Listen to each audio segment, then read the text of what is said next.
Muy bien.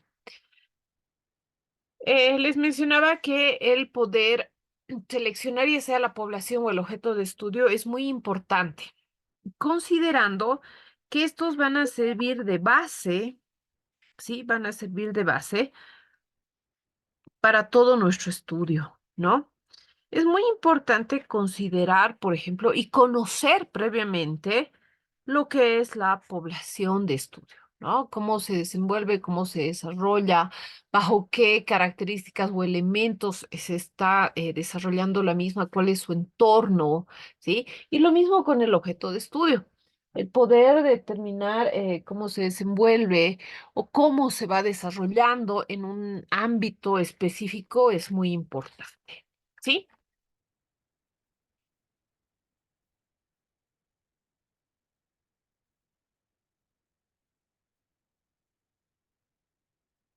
Ahora, antes de pasar a las técnicas, cuando, cuando se trabaja con una población, ¿sí? Per se, con una población se trabaja cuando tenemos el acceso a la misma, ¿no? No necesariamente tenemos que trabajar una muestra, ¿ya? No necesariamente. Si se puede decir la muestra, si la población es accesible, tanto accesible para recolectar los datos en tiempo, accesible económicamente, accesible geográficamente incluso, entonces se puede trabajar con toda la población. Y si no, se puede trabajar con la muestra, ¿sí? Ahora hay algo muy importante que debemos recordar. Hay diferentes técnicas de muestreo, ¿sí? Las técnicas de muestreo son técnicas estadísticas, ¿sí? Que se utilizan para seleccionar una muestra representativa de la población, ¿no? En este caso, en el enfoque cuantitativo, ¿sí? Ya que la población que no es accesible va a generar la necesidad de recolectar una muestra. Y entonces es ahí donde aparecen lo que son las técnicas de muestreo, ¿no? Estas técnicas de muestreo, ¿sí? Estas técnicas de muestreo, si bien están catalogadas y tienen una capacidad para trabajarse, es muy importante considerar, ¿sí? Que estas técnicas, ¿sí? Nos van a ayudar a poder representar lo más fielmente posible a la población, ¿sí? Que se pretende o a la cual se pretende extrapolar los datos o inferir los resultados de la investigación. Y hay que tomar en cuenta que cuando se trabaja de esta manera, con estas técnicas de muestreo, siempre va a haber un nivel de error mensurable y determinado, ¿sí? Entonces, es muy importante.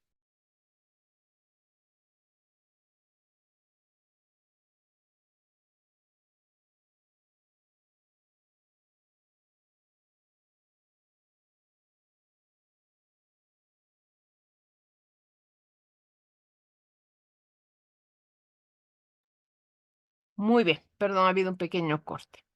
Es muy importante, ¿sí? Es muy importante el considerar, ¿sí? Que si bien no podemos estudiar a toda la población por varias razones, el costo, el proceso, habíamos mencionado, el poder trabajar con este tipo de muestras representativas es muy importante para poder trabajar la parte estadística, ¿sí? Que muchas veces, ¿sí? Muchas veces no se toma en cuenta necesariamente, ¿no? Y es uno de los errores más comunes que se tiene cuando se habla de población, ¿no?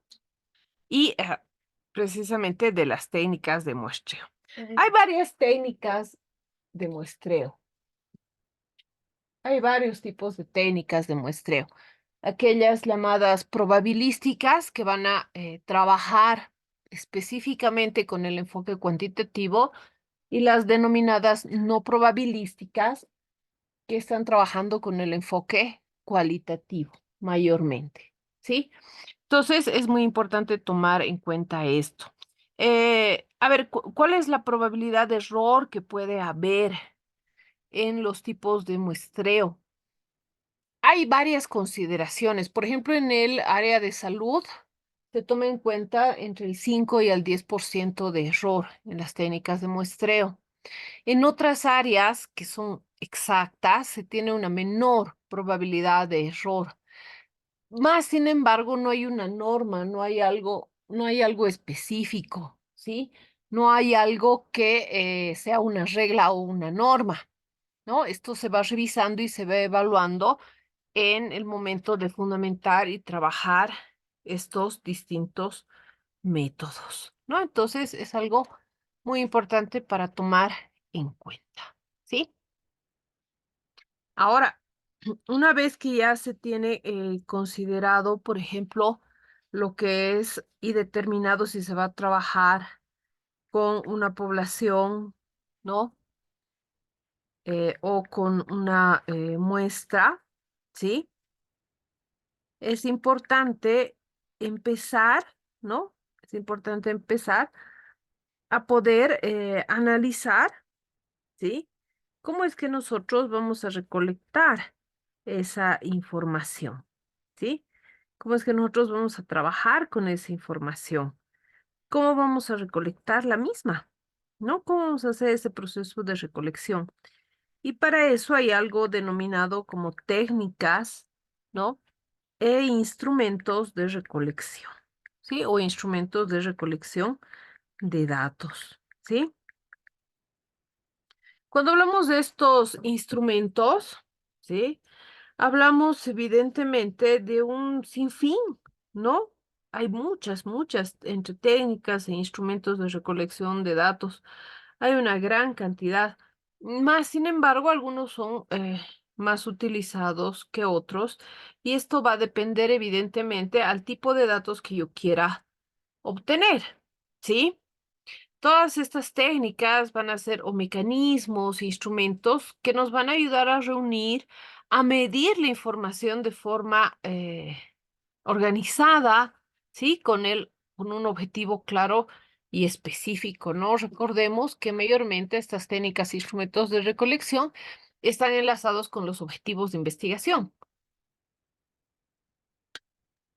Y en función a estos objetivos, pues, se han podido generar o crear o elegir estas técnicas o instrumentos, ¿sí? Ahora, cualquiera que sean estas técnicas, nos van a poder permitir recopilar información de diferente tipo, ¿no? Entonces, es muy importante el poder conocer las características generales y tener claros los objetivos para elegir, ¿no? Aquellas que nos permitan escoger la información apropiada que nosotros requerimos, ¿sí? Ahora, hay varias técnicas, ¿sí? Algunos las clasifican en cualitativas, cuantitativas y mixtas, ¿no? Porque, por ejemplo, en la investigación cuantitativa buscamos datos numéricos o exactos, ¿no? Entonces hablamos de técnicas estandarizadas, sistemáticas, que buscan darnos precisamente esos datos precisos, ¿no? En cambio, en la investigación cualitativa se busca obtener información sobre contexto, fenómenos sociales, y los datos numéricos no van a ser suficientes, requieren de otras técnicas además que nos ayuden a profundizar la realidad que deseamos analizar, ¿no? Y las mixtas son las que combinan tanto cualitativas como cuantitativas, ¿no? Es por eso que, por ejemplo, la observación, ¿sí? Es una técnica que precisamente consiste en observar el desarrollo del fenómeno que se desea analizar. Puede usarse para obtener información cuali o cuantitativa en función de cómo se va a generar la observación, ¿sí? En una investigación cualitativa, por ejemplo, nos va a permitir analizar relaciones entre los participantes, comportamientos, comunicación no verbal, ¿sí? Es útil para hacer un seguimiento de una frecuencia, por ejemplo, de fenómenos biológicos o el funcionamiento de una máquina, ¿sí? Por ejemplo, si quisiéramos comprender los motivos de la deserción escolar, pues va a sernos útil el poder observar, ¿no? cómo se relacionan, por ejemplo, maestros y estudiantes, ¿sí? Entonces es una técnica, ¿no? Muy interesante porque nos va a ayudar a organizar todas nuestras observaciones, a categorizarlas, ¿sí? Y poder trabajar con ellas. Ahora, si hablamos de observación, podemos incluso subdividirla, ¿no? En observación directa e indirecta, ¿no? Porque la observación indirecta es cuando las personas o el objeto que estamos viendo no sabe que nosotros estamos observando, ¿no? Si queremos ver el desarrollo de una clase, por ejemplo, ver cuántas personas levantan la mano, cuántos chicos están con el celular, cuántos estudiantes parecieran, ¿no? Que están prestando atención porque hacen preguntas, responden rápidamente a las preguntas del docente, etcétera. Podríamos poner una cámara, ¿no? Y poder observarlos, ¿no? Porque hay determinadas situaciones en las cuales se puede cometer un mayor sesgo y error que el del consentimiento informado e informar a la persona que se la está observando, ¿no? Porque muchas veces cuando las personas se sienten observadas cambian sus conductas, ¿no? Es como si yo les dijera, chicos, vamos a observar todo lo que es el ingreso a plataforma para ver quiénes ingresan puntuales a partir de ahora. Entonces, seguro, ¿no? Que la próxima sesión todos van a estar antes de las 7, ¿no? Más, sin embargo, la teoría también nos señala que si esto se vuelve repetitivo, ¿sí? En un corto tiempo, pues las personas vuelven a sus hábitos, ¿no? O a las relaciones causales que hacen, por ejemplo, que no lleguen temprano, ¿no? Por ejemplo, puede ser que todos los días martes haya dos o tres personas que marcan, ¿no? Salen del trabajo y obviamente no pueden estar en la calle con su celular, ¿no? Si son zonas de alto riesgo, por ejemplo, esperan a tomar una movilidad para recién conectarse. O sea, puede haber múltiples situaciones, ¿no? Y bueno, con el paso del tiempo vamos a volver otra vez y ahí es donde se recolectan los datos, ¿sí? Entonces, hay varias sugerencias. Lo importante es evaluar realmente cuánto me va a ayudar esta observación directa o indirecta, ¿no? A lo que yo quiero. O sea, realmente, cuánto me va a ayudar, ¿sí? Ahora, decíamos que la observación puede ser cuantitativa, ¿no? Una cosa es que yo quiera cuantificar el porcentaje de lavado de manos, por ejemplo, ¿no? En un centro de salud. Y diga, se va a observar si cumplen o no con la técnica de lavado de manos y con los 10 pasos. Entonces digo, enfermera número uno cumplió con el 20%. Solo trabajó 2 pasos adecuadamente de los 10 que se utilizan para el lavado de manos, ¿no? Entonces lo puedo cuantificar. Pero yo también puedo querer observar si realizan una técnica adecuada y colocar en mi variable es adecuada o no es adecuada. Entonces ya esa mi variable se está convirtiendo en una variable cualitativa. Recordemos que una variable en sí puede transformarse en función de definición y en función de cómo la voy a medir en cualitativa o cuantitativa. Y esto es algo muy importante porque a partir de eso mi observación, ¿sí? Me va a ayudar o a medir, ¿no? A poder tomar un dato numérico, ¿sí? O poder evaluar.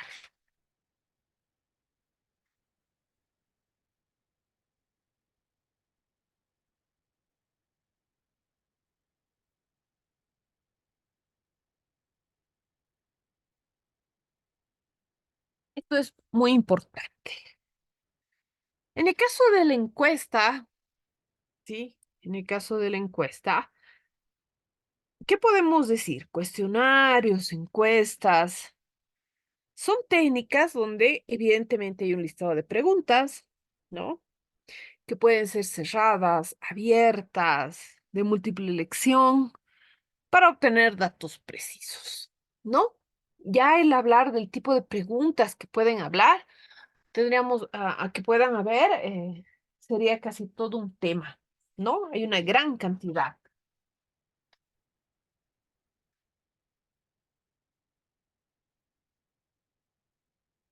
de tipos de preguntas, ¿sí? A ver, esta es una técnica que es muy utilizada, ¿sí?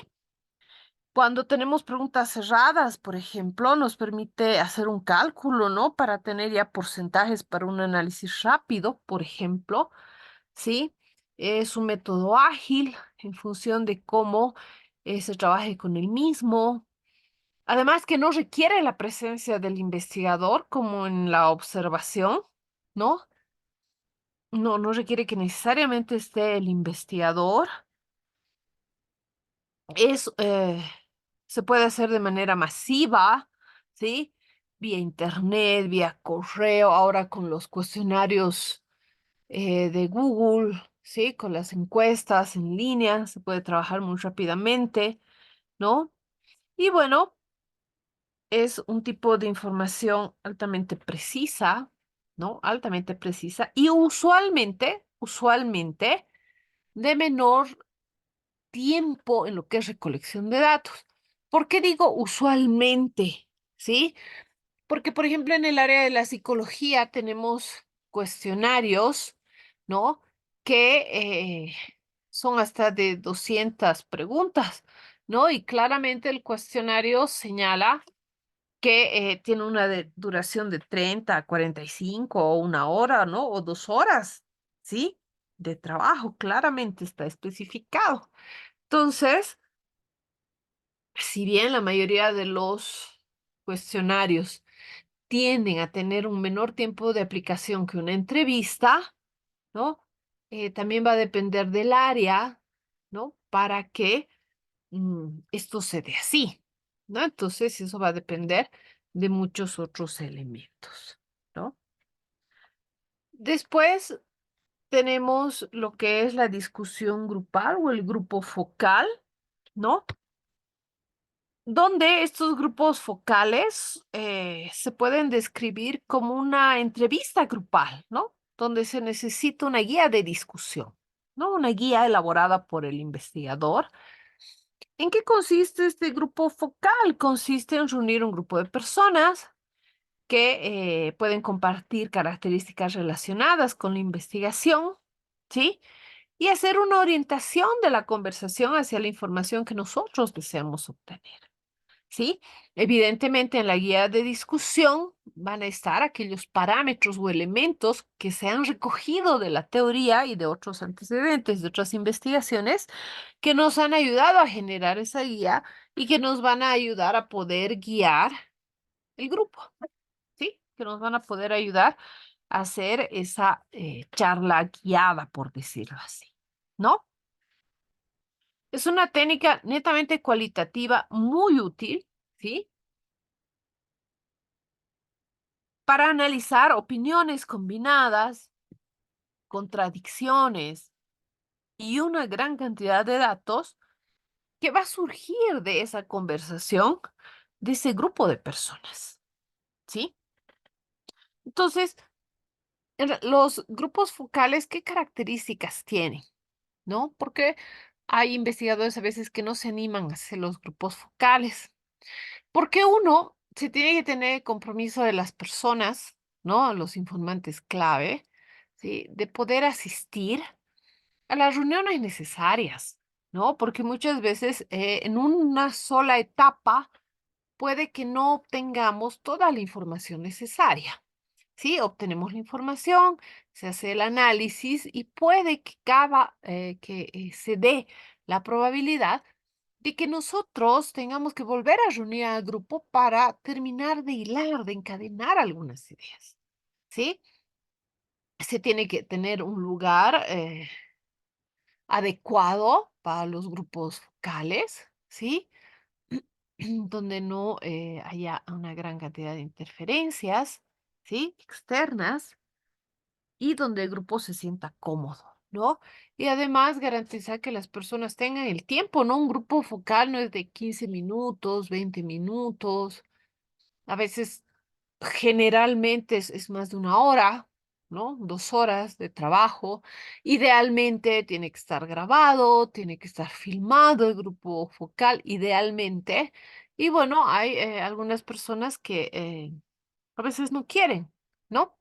Entonces, trabajar en grupos focales, sí, es muy importante, ¿no? Pero hay que considerar aquellos elementos que pueden hacer que no termine el análisis de todo mi grupo focal, ¿no? Y esto también es algo muy, muy importante para considerar, ¿sí? Para tomar en cuenta al momento del cual yo quiera, ¿no? Elegir esta opción, ¿sí? A ver, obviamente hay estos instrumentos, técnicas que hemos mencionado son las más comunes, ¿sí? Son las más comunes antes de pasar al análisis de resultados. También tenemos las entrevistas, ¿sí? Tenemos lo que son las entrevistas. Las entrevistas tienen una característica, ¿no? En esencia, una entrevista, ¿sí? Es una conversación adecuadamente planificada, ¿sí? El investigador tiene también sus preguntas o temas de debate, ¿no? Con una o varias personas para obtener una información específica, ¿no? Ojo, la diferencia entre el grupo focal y la entrevista, ¿no? A pesar que en la entrevista también podemos trabajar con dos o más personas a la vez, es que la interacción personal, ¿sí? Es de persona a entrevistado, ¿no? Investigador a entrevistado. En cambio, en el grupo focal estamos con un grupo de personas a la vez, ¿sí? Tiene otra connotación. Eh, esta conversación planificada, ¿no? Para obtener información, se puede realizar personalmente, vía teléfono, de manera virtual, ¿no? Pero lo que se recomienda o la teoría recomienda es que haya una interacción personal con el entrevistado, ¿sí? Para tomar en cuenta el proceso no verbal, ¿sí? Ahora, nos ha ayudado bastante el hecho de que en la pandemia trabajemos con el Zoom, por ejemplo, ¿sí? Y podamos hacer una entrevista e inherentemente grabar, ¿no? Y la persona, en este momento ustedes saben que yo estoy grabando, que se está grabando la reunión y no tienen ningún problema, ¿no? En el caso de las entrevistas sucedió lo mismo, ¿no? Las personas se les decía, tenemos que grabar, ¿no? Que estemos face to face. Y las personas decían, sí, no hay problema, porque ya estaban acostumbradas que si era un Zoom, era una reunión de Meet, de hecho, estaba grabada, ¿no? Lo que de forma presencial a veces es complicado, ¿no? La persona eh, no quiere que haya una filmación, por ejemplo, ¿sí? Entonces, es muy importante, ¿no? Muy importante el tipo también de entrevista, ¿no? Desde una entrevista totalmente estructurada, ¿no? Donde se tiene preguntas altamente específicas, una semiestructurada donde se le puede dar la posibilidad al entrevistado de que hable o acople algunas temáticas más, o la que es informal, donde se plantea un tema, ¿no? Y si bien se sabe qué es lo que se requiere, no hay limitantes para el entrevistado, ¿no? Entonces, este puede hablar de muchos otros elementos más, ¿sí? En una entrevista semiestructurada y una guía, ¿no? Pero de temas generales de conversación, ¿no? Se pueden desarrollar esas preguntas y se pueden generar otras mientras se va dando la conversación, ¿no? En cambio, la informal no es guiada, no tiene una lista de preguntas predeterminada. Si bien el entrevistador tiene claros los temas, ¿sí? Los introduce de manera espontánea a la conversación, ¿no? Entonces, las entrevistas también son una buena opción, ¿no? Y bueno, documentos, registros también son técnicas, ¿sí? Que es examinar datos que ya están en otros documentos existentes, ¿no? Informes, registros, bases de datos, ¿sí? Y también es muy importante que en esta técnica de documento y registro, la habilidad para encontrar, seleccionar y analizar la información, ¿sí? Esto es algo indispensable, ¿no? Que el investigador tiene que tener la capacidad de generar esto. ¿Por qué? Porque cualquier tipo de información recopilada puede darnos información inexacta o incompleta. ¿Sí? Es por eso que es muy importante que cuando mayormente se trabajan con documentos y registros, ¿sí? Se analiza los datos que se han obtenido en relación a otros datos para que estos sean altamente útiles para la investigación, ¿no?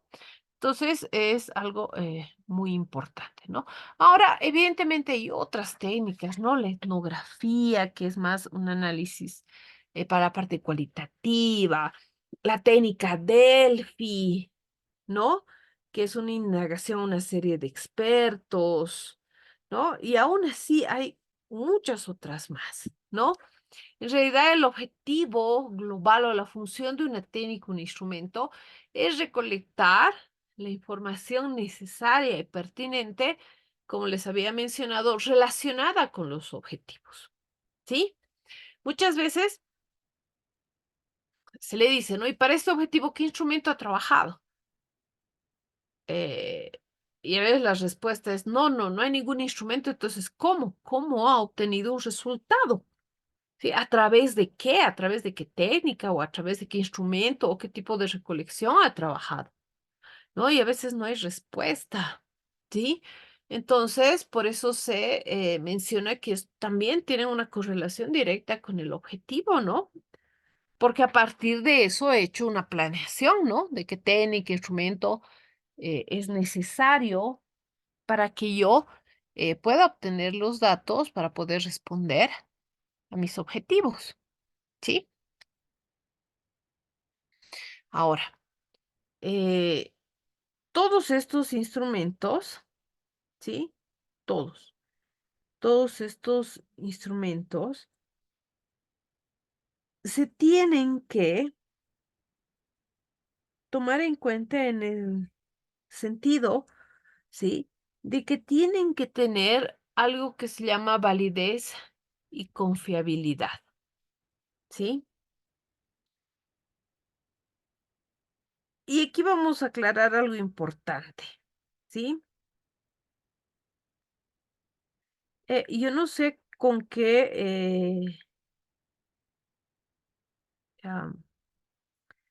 con qué tipo de instrumento han trabajado o van a trabajar, ¿sí? Pero hay tres posibilidades para la recolección de información, ¿sí? Una es buscar instrumentos que ya tienen validez y confiabilidad, ¿sí? Es decir, que los datos que yo quiera recolectar, ¿sí? Ya hayan sido recolectados en otras investigaciones utilizando ciertos instrumentos que me puedan servir, ¿sí? Para yo poder generar o utilizar. Un ejemplo,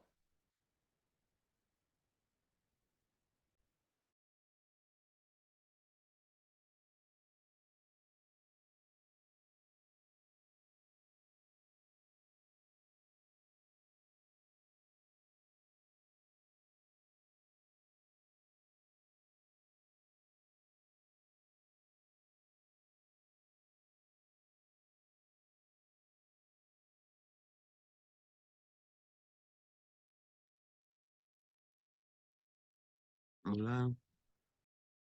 aló, sí, parece que hay algún... ah, ah, Y buenas noches, doctor. Se cortó, doctor. sí, hay una bajada y subida. Muy bien, les decía que para validez y confiabilidad hay tres opciones, ¿no? Por ejemplo, si yo, ustedes tienen que tomar en cuenta que metodología en una traducción es un camino, ¿no es cierto? Es un camino. Yo, ¿por qué hago una revisión de antecedentes? Porque veo qué caminos, ¿no? Teóricos, metodológicos han tomado otros investigadores para darle respuesta a una problemática, la cual puede ser la misma que yo estoy trabajando. ¿Sí? Muy bien. Entonces, en esos recorridos metodológicos, muchos investigadores evidentemente han utilizado instrumentos para recolectar información. ¿Sí? Por ejemplo, hay un instrumento muy conocido que es el instrumento de Malash para medir lo que es el burnout. ¿Sí? Si yo hago una revisión teórica, les aseguro que de 100 entre tesis y artículos científicos que hablen del burnout, ¿sí? Que es el estar quemado, el estar cansado, han usado el instrumento de Malash, que es un instrumento validado que tiene alto nivel de confiabilidad y que ha sido traducido a casi todos los idiomas. ¿Sí? Porque es un instrumento tan exacto para medir la problemática del burnout, del estar quemado, que si yo quiero trabajar esa temática y hago toda la revisión teórica, pues la lógica metodológica me va a decir que utilice el instrumento de burnout para medir el burnout. ¿Sí? En ese razonamiento, ¿sí? En ese razonamiento, utilizo ese instrumento que ya esté validado y que tiene alto nivel de confiabilidad, que ha sido medido, ha sido validado incluso en otros idiomas, en español, en inglés, en portugués, en varios idiomas, ¿sí? Entonces, es un instrumento altamente validado con un gran nivel de confiabilidad que es utilizado y ha sido utilizado en varias investigaciones referentes al tema que yo quiero trabajar, ¿sí? Entonces, cuando yo utilizo un instrumento que ya ha sido utilizado en otras investigaciones, no necesito medir la confiabilidad estadística o trabajar con el juicio de expertos. No necesito trabajar la validez y confiabilidad, porque ya ha sido medida, ¿sí? Ahora, esa es una posibilidad. La otra es que yo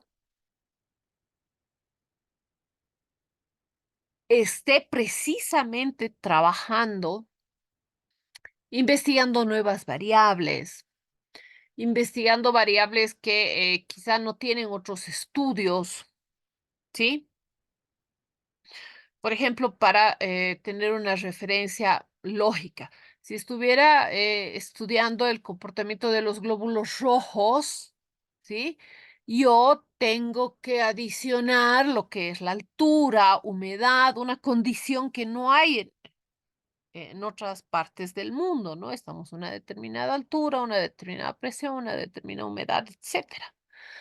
Entonces yo puedo crear mi propio instrumento, ¿sí? Con otras variables. Y bueno, ese instrumento que ha sido creado tiene que ser validado, ¿sí? Ya sea por una validez estadística con el alfa de Cambridge, que es lo que más se utiliza, o por un juicio de expertos, ¿sí? Que me digan que realmente, y de yo poder determinar que ese instrumento mide lo que yo estoy diciendo que va a medir, ¿sí? Porque ha sido creado, recién va a ser utilizado, ¿ya? Esa es la segunda posibilidad, que actualmente, a no ser que yo quiera incorporar variables, esté trabajando una temática muy rara, no encuentro un instrumento, ¿sí? Hay una gran cantidad de información en el Internet que no estoy diciendo que no sea probable, pero estoy diciendo que es poco probable que yo no encuentre instrumentos ya denominados estandarizados, que tienen una validez y una confiabilidad dada, que no hayan sido o que no hayan sido creados ya por otros investigadores, ¿no? Que estén buscando medir lo que yo quiero medir, ¿no? Eh, ¿Puede haber la probabilidad? Claro que sí, pero es altamente probable que yo encuentre ya instrumentos, ¿sí? Y de esa manera yo puedo, por decirlo así, saltar este paso de trabajar la confiabilidad y el juicio de expertos, ¿no? Que yo pueda saltar este paso, que me lleva tiempo, obviamente, que también tiene que entrar en cronograma porque es un tiempo adicional, ¿sí? Pero ¿cuál es la tercera posibilidad? Una es donde ya hay un instrumento y lo puedo utilizar porque ya tiene validez y confiabilidad. La otra es que yo voy a generar ese instrumento y tengo que medir la confiabilidad y validez del mismo. Sí, tengo que hacer ese trabajo además. Pero la tercera probabilidad es aquella que se denomina contextualizar el instrumento. ¿Sí? Les doy un ejemplo. Se hizo un trabajo de todo lo que era el consumo de drogas, ¿sí? Y el conocimiento de las mismas en la ciudad de La Paz, ¿sí? Y hay un cuestionario a nivel europeo, ¿sí? Que ha sido validado eh, en España, ¿sí? Eh, y bueno, ese cuestionario servía precisamente para consumo, percepción, para varios elementos de lo que son drogas. Cuando se revisa este instrumento que tiene una gran validez y confiabilidad, y que es usado en todos, en la mayoría de los estudios que quería medir lo que este investigador quería medir, nos damos cuenta que, por ejemplo, había algunas preguntas que no entraban en contexto con nosotros. Por ejemplo, ¿sí? Leíamos una pregunta donde hablaba de lo que eran los nombres, ¿no? Más comunes de drogas, ¿sí? De lo que son las drogas. Y entonces, obviamente, había alcohol, en nuestro contexto también se conoce, había fentanilo, pero en nuestro contexto no es muy usado el fentanilo. Había cannabis, aquí se lo conoce más como marihuana, en otros lugares como weed o put o la ayahuasca, o sea, habían varios nombres, ¿no? De sustancias de abuso habitual que eran obviamente más conocidas en el ámbito europeo, ¿no? L50, de 500, etcétera. Entonces, lo que se hizo no fue eliminar todo el cuestionario, no fue crear un cuestionario, ¿sí? Sino lo que se hizo fue modificar sin alterar la pregunta. O sea, si la pregunta tenía 10 opciones de drogas de uso habitual que eran comunes en Europa, se buscó las 10 drogas de uso habitual en Bolivia, ¿sí?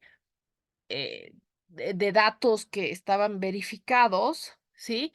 Y se hizo el cambio por algunas. Repito, el alcohol era alcohol en Europa, alcohol aquí, no se cambió esa, pero se cambió otras, ¿no? Se fue haciendo ese cambio. Por ejemplo, como les decía, se llama WED o PUT a lo que es marihuana y en otros lados le llaman cannabis, ¿no? Entonces, o los benzos, llamados benzos, que son los depresores del sistema nervioso central. Entonces, se hizo el cambio, ¿no? Y eso no alteraba ni la pregunta ni alteraba el cuestionario. Entonces, lo que se ha hecho es eso, una contextualización, ¿sí? Una contextualización de ese elemento, ¿sí? Entonces, esa es la otra opción, ¿no?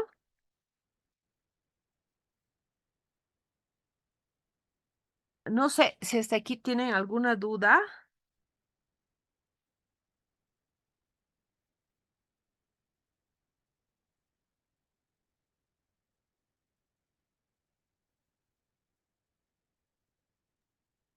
Doctora, Sí, ¿lo escuchó? ¿Cómo buenas está? noches. ¿Cómo está, Buena. doctora? Disculpe, no puedo hablar muy fuerte, estoy un poco No, está bien, lo escucho. Joel, diga. indispuesto. Bien,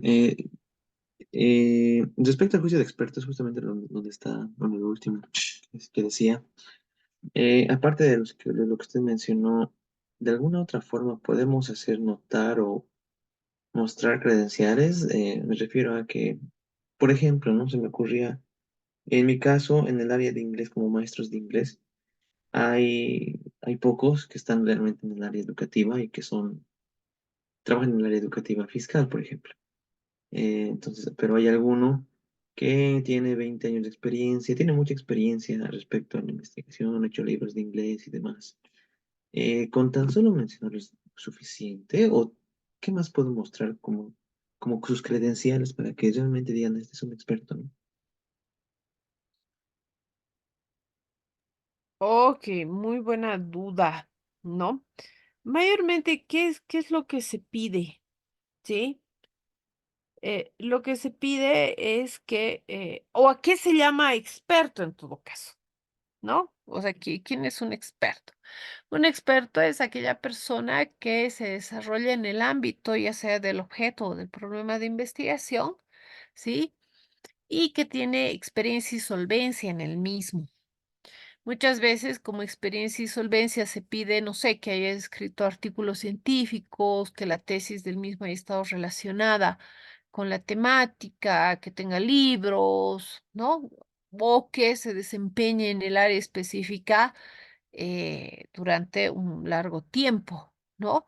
Le doy un ejemplo. Hay docentes de el área de inglés que ya trabajan 10, 15 años en el área, pero que no necesariamente pueden ser expertos en gramática, digamos, ¿sí? O expertos en lo que son metáforas, no sé, ¿no? Y si usted está trabajando en una de esas áreas, tendría que buscar un experto de ese tipo, ¿no? En otras palabras, que tenga la solvencia para poder evaluar, validar y darle la confiabilidad a un instrumento, ¿no? Muchas veces lo que se hace es pedir, ¿no? Una hoja de vida resumida en una plana que va a anexos cuando se habla de quienes han hecho la validación de un determinado trabajo.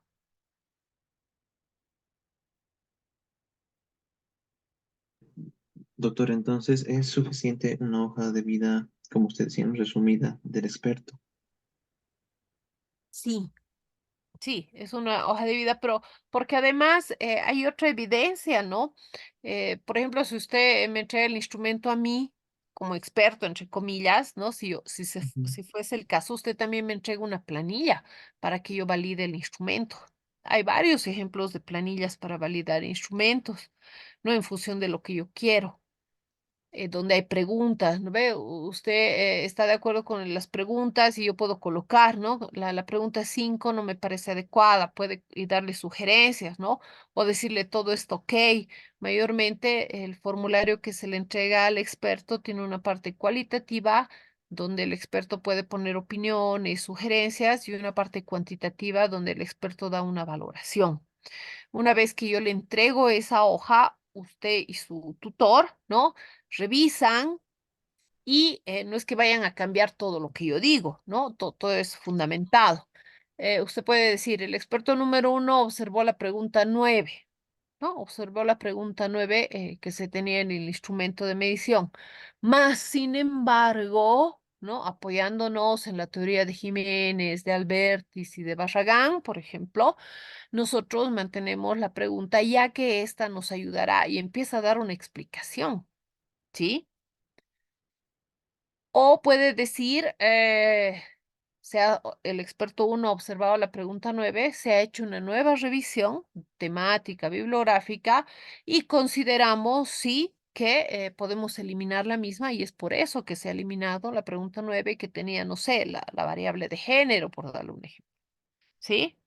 Entonces, una vez que los expertos le entregan sus observaciones, tanto cualitativas como su puntaje numeral, se tiene que hacer una revisión de esas, ¿no? Y bueno, como quien dice, entender lo que el experto dice y poder o cambiar o fundamentar y decir no. Si bien el experto puede tener esta razón, nosotros vamos a mantener por estas razones o la pregunta o la variable, etcétera, ¿no? Y todo eso tiene que ir en el informe, en el documento final. Entonces, usted va a Entonces, tener la validez de todo eso que le ha entregado el experto y eso tiene que ir en anexos, en la parte ética, ¿no? entonces en cualquier situación, cuando, bueno, es necesario los expertos para poder eh, validar, evaluar nuestra, la confiabilidad de nuestro instrumento en realidad, ¿no? Pero también podemos rechazarlo como lo menciona. Exacto, pero siempre con teoría, ¿no? Eh, por ejemplo, si para no sé, en el caso del inglés, ¿no? Habilidades lingüísticas, ¿no? Y usted ha incorporado la variable de eh, técnicas de estudio. Yo como experto le puedo decir, no importa la técnica, las habilidades lingüísticas son solo 5, no es necesario que mida las habilidades o las técnicas de estudio, pero usted ha encontrado y dice, pero hay 6, 5 autores, un autor, no basta uno, un autor que menciona que independientemente de las habilidades lingüísticas, hay un cofactor que son las técnicas de estudio propias de idioma, que son diferentes de las otras, ¿no es cierto? Propias del idioma o de un idioma que no es nativo, que hacen que el estudiante pueda tener un mejor desempeño con el área y es por eso que nosotros la estamos incluyendo.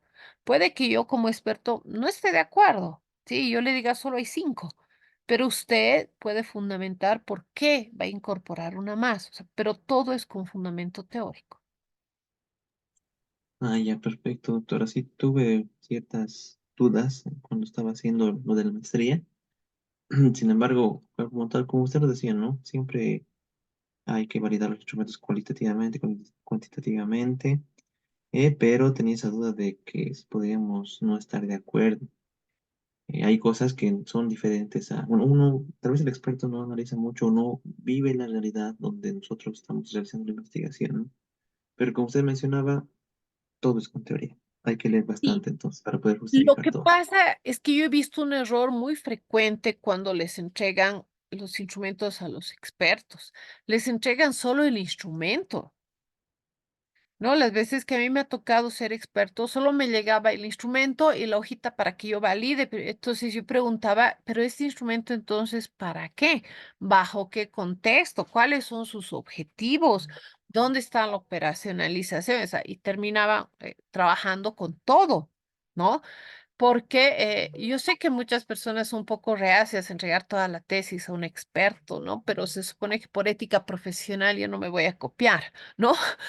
Entonces, me enviaban todo el trabajo, entonces ahí yo realmente, ¿no? Yo realmente, como experto, yo tengo que conocer el contexto del cual ha salido ese instrumento, ¿no? ¿Cuáles son sus objetivos? Hacer la correlación que les mencionaba con los objetivos de instrumento objetivo. A ver, yo voy a hacer este instrumento de observación. ¿Para qué? Ah, coincide con el objetivo 2, pero si el objetivo 2 dice evaluar las prácticas lingüísticas y habilidades lingüísticas, este instrumento solamente evalúa las habilidades y no las prácticas lingüísticas. Entonces, y hay otra vez la discusión con el tesista, ¿dónde están las prácticas? No, hay otro instrumento, o sí, me he olvidado, o solo hay una pregunta para las prácticas. Entonces, un error muy frecuente es ese, que muchas veces al experto le llega el instrumento y su hojita donde tiene que anotar, pero si no hay un contexto, yo no puedo evaluar, o sea, no tiene lógica evaluar, ¿no? Entonces yo siempre pido toda la tesis y además que esté ahí el tesista y empiezo a preguntar, ¿no? O sea, esta pregunta, ¿a qué objetivo, a qué variable, dónde está ahí el encadenamiento, ¿no? Todo el encadenamiento.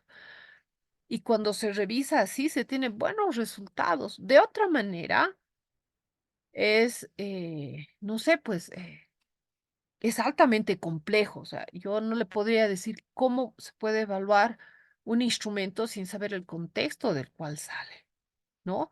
Sin saber si es una investigación cualitativa, descriptiva, eh, como le digo, en resumen, cuáles son esos objetivos, ¿no? Entonces, si usted va a enviar su trabajo a expertos o le envía un resumen, ¿no? De la metodología, de los objetivos, no sé, un resumen académico en 4, 3 páginas de su tesis, ¿no? y de lo que quiere llegar y para qué objetivos, dónde va a ayudar el instrumento, o le entrega todo su trabajo, ¿no?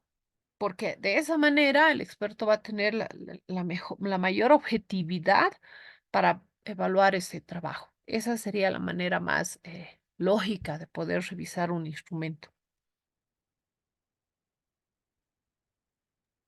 Muchas gracias, doctor. Ok, no sé si alguien más tiene alguna duda.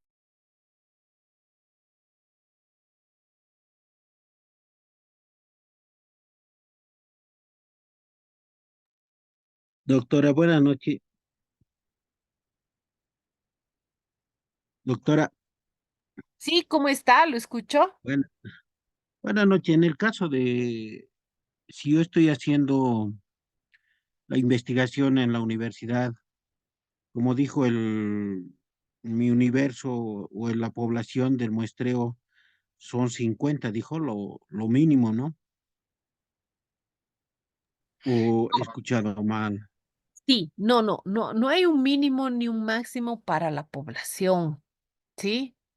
A ver, la población, ¿no?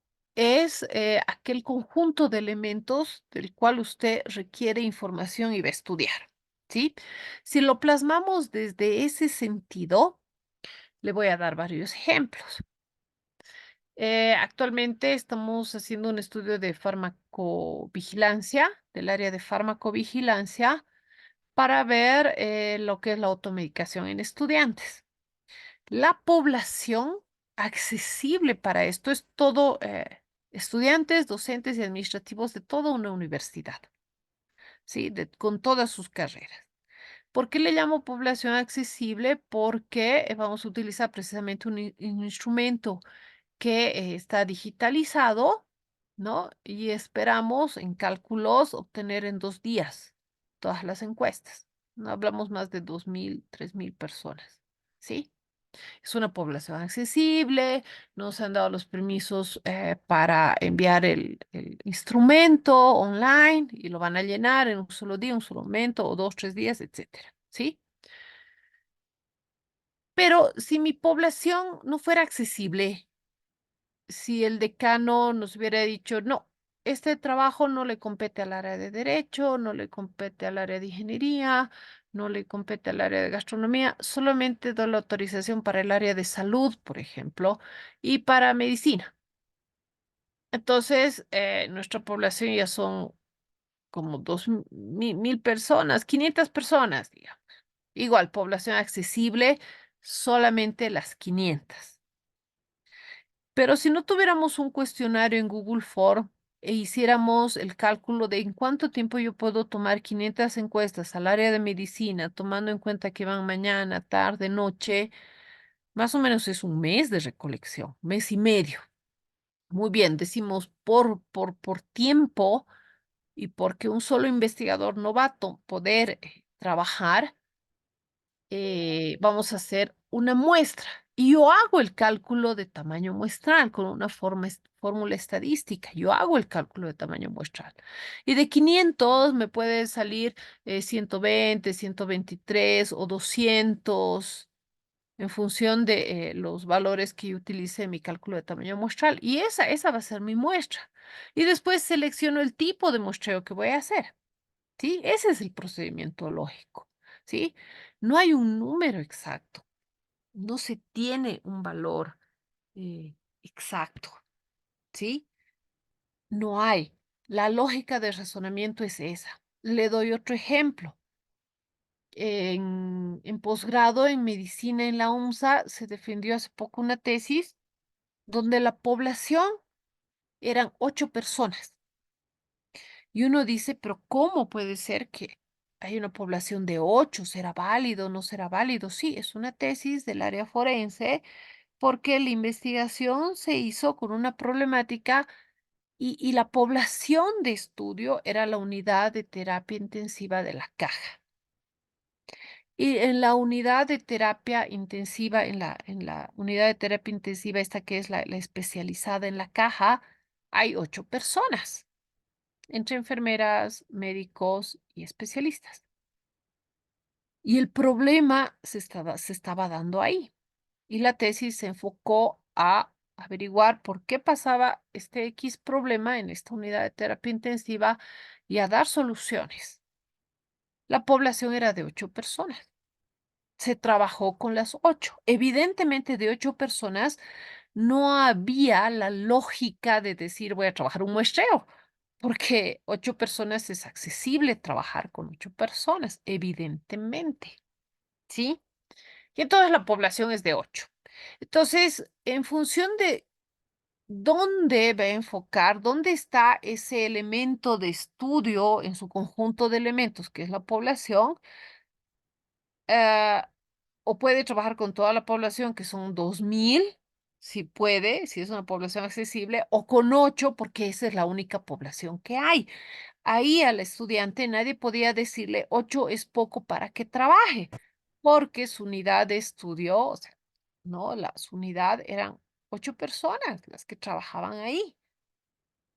Y tampoco podían decirle, en la ciudad de La Paz hay como 33 unidades de terapia intensiva, tiene que trabajar en las 33. No podían decirle eso porque el problema no se daba en las 33 unidades de terapia intensiva, se daba específicamente en esa unidad de terapia intensiva, que era un patógeno específico y exclusivo de esa unidad.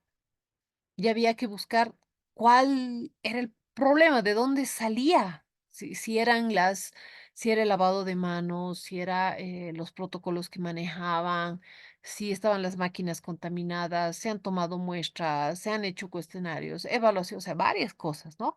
Entonces, el problema se suscitaba específicamente ahí. Entonces, mire, trabajar con 8 personas de población a trabajar con 2000, evidentemente es una gran diferencia, pero ambas son poblaciones válidas en función de lo que yo estoy estudiando, en función de cuál es mi objetivo. No sé si me dejo entender. Sí, doctora, perfectamente. Ahora sí entiendo que es población, ¿no? Porque yo Sí, puedo limitar también, ¿no? claro que sí, para eso están los criterios de inclusión y exclusión. Quiénes van a entrar a la población y quiénes no van a entrar a la población. Por ejemplo, en este estudio que yo les menciono que se va a hacer en esta universidad, los criterios de inclusión son aquellas personas que acepten formar parte del estudio, ¿sí? Eh, y que estén presentes al momento de recolectar los datos, ¿no? Y los criterios de exclusión a aquellos estudiantes que no están regularmente inscritos y aquellos que tengan una baja médica, ¿no? Entonces, con eso ya específicamente sabemos quiénes van a entrar al estudio, ¿no? Entonces, eso es algo muy importante, ¿no? Y un ejemplo que siempre les doy, ¿no? El elegir una población también tiene un respaldo teórico. Sí, también tiene un respaldo teórico, ¿sí? Alguna vez preguntamos por qué o cómo eligió esta población, por qué en este lugar, por qué en este colegio, ¿sí? Y la respuesta es que la directora es amiga de un pariente y me va a dar acceso a los datos, digamos, ¿no? Fuera de lo ético, fuera de lo lógico, fuera de lo teórico, la explicación que nos da. ¿Sí? Entonces, todo paso, todo componente de su investigación tiene que tener un respaldo teórico, lógico, ¿sí? Que nos ayude, ¿sí? Nos ayude. ¿Alguien más? Muy bien. Ahora, después, ¿cuál es el segundo stop que hace un tesista? ¿No? Ahora tengo todos los datos, ¿ahora qué voy a hacer? ¿No? Muchas veces, ¿no? Ya he hecho mis encuestas, he hecho mis entrevistas, ya tengo todo. ¿Y ahora qué sigue? Ahora, ¿cómo voy a presentar? Y además, analizar los resultados, que son cosas muy distintas. La representación gráfica es una. El análisis de los datos es otra cosa muy diferente, ¿no? Es otra cosa muy diferente, ¿ya? para mencionar algunos elementos. Actualmente se tiene el SPS, se tiene el Stata, se tiene el EPINFO, el Excel, que es lo más básico en estadística, que se puede hacer maravillas con eso. Hay que pensar qué paquete o software estadístico yo manejo o quiero aprender a manejar para poder hacer y presentar mis resultados, ¿sí? ¿Con qué gráficos lo voy a representar? ¿No? El hablar de gráficos es igual todo un tema, porque en función del tipo de variable hay un tipo de gráficos, ¿sí? Por ejemplo, los histogramas solamente son para variables cuantitativas continuas. ¿No es cierto? No se puede presentar un histograma con una variable cualitativa, por ejemplo. Entonces, todo lo que es, y eso es estadística, ¿no ves? Representación gráfica, ahí va la parte de estadística. Entonces, ¿cómo voy a presentar esos datos? Tomando en cuenta todas las normas, ¿no? Que sea fácil de ver, que a primer golpe de vista se entiendan lo que yo estoy presentando, ¿no? ¿Y cómo voy a analizar? Voy a hacer un análisis descriptivo, voy a hacer un análisis inferencial, tengo que hacer un análisis paramétrico, un análisis no paramétrico, ¿cómo he pensado? Y esa parte de pienso, ¿sí? Esa parte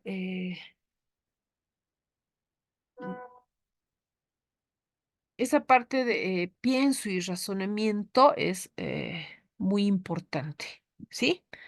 Para que yo pueda saber cómo voy a analizar esos resultados, tengo que volver y entretejer otra vez e irme a los objetivos, ¿no? ¿Cuál era mi objetivo? Describir, identificar, establecer, relacionar, ¿no? Determinar la causalidad. Ah, si dice determinar la causalidad, o radio, chi cuadrado, riesgo relativo, riesgo atribuible, ¿no? En la parte de estadística. Ah, entonces eso es de esa manera tengo que hacer el análisis, ¿no? Pero si yo digo solamente describir, utilizaré descriptiva, ¿no? Media, mediana, moda, rango, quizá una varianza, una desviación estándar, ¿sí? Entonces yo tengo que retroceder a los objetivos para poder hacer este análisis de datos, ¿sí? Y también cómo presentarlos. Porque si yo digo voy a determinar la causalidad de, no voy a presentar una gráfica de tortas. Porque una gráfica de tortas no me deja visualizar la causalidad, que es entre dos variables, ¿sí? No voy a presentar un gráfico de barras, ta- una línea de tiempo que me deja ver una comparación o quizá una pirámide, ¿sí? O sea, va a haber ciertos componentes y elementos gráficos que me van a poder ayudar. O un cuadro con un otro que me va a ayudar a hacer la comparación, ¿no? Eso es netamente estadística, ¿no? La representación gráfica y el análisis es estadística, ¿no? Entonces, esto es muy, muy importante para poder trabajar, ¿no? Entonces, yo tengo que retroceder a mis objetivos para ver cómo voy a presentar y analizar esos resultados, ¿no? El encadenamiento está hasta el final, hasta en las conclusiones. Yo no salgo de mis objetivos. Esa es mi carretera, esa es mi vía, ese es mi limitante, ¿sí? Repito, a veces lo usual, siempre presentan barras, tortas, y uno dice, pero está habiendo causalidad, ¿no? ¿De qué me sirve una torta, digamos? No se representa de esa manera, ¿no? Entonces es muy importante también tomar en cuenta este punto. No sé si para este punto tienen alguna pregunta.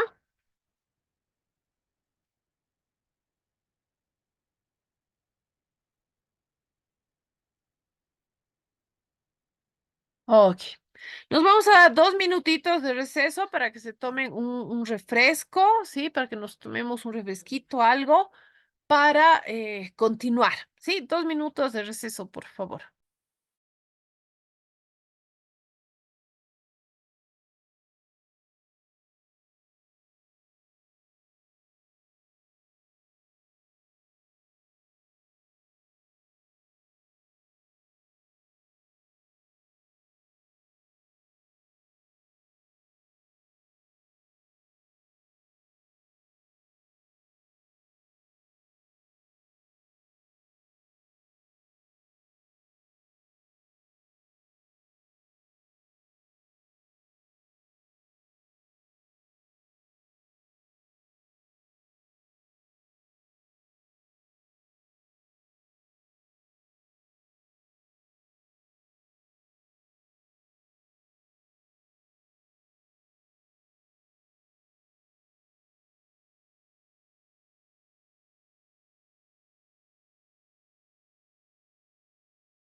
Muy bien, continuemos.